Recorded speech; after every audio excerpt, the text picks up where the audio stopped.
Some Assembly Required says that at our personal core, we need to make sure that we've got a strong infrastructure, body, mind, soul, and spirit. That in the family space, our ability to relate to another partner, a spouse, a person who will likely be in our lives in a remarkable way to meet one of our greatest needs. Children and ultimately grandchildren who will come from a marriage will be an enhancement and an opportunity to demonstrate a powerful image of what God had in mind when He put the first humans on planet Earth and commissioned them to be fruitful and multiply. Our careers take a very important place in our lives, and we're going to give appropriate attention to that because a life well lived includes a career well served. But so frequently we misapply the priorities there and find ourselves serving a career rather than a career serving our lives. We're going to find ways to make our career an asset in a larger life rather than a liability in which we're simply a resource. We're going to discover as it comes to the subject of money a few months from now that much of what we believe and practice about money we didn't pick up from God. There isn't an eternal truth in the foundation of our financial lives.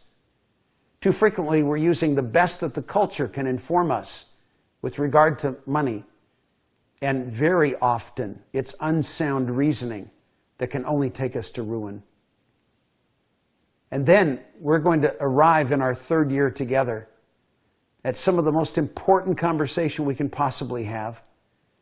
And that's a deeper understanding of this idea of our role in a drama that began at the earliest moments of time and will continue into a future where the horizon just is marked with the designation of eternity.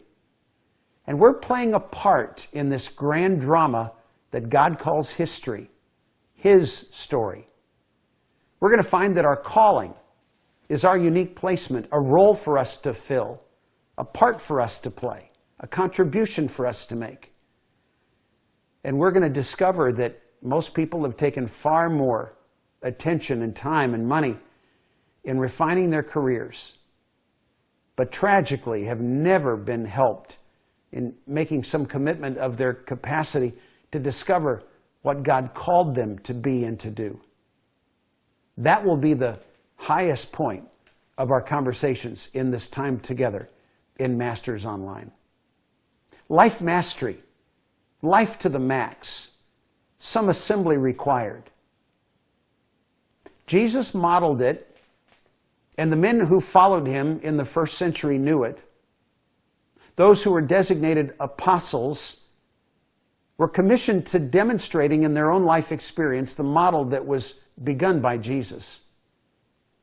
If the God who created us can't live the human experience and produce an effective result, what hope would we have?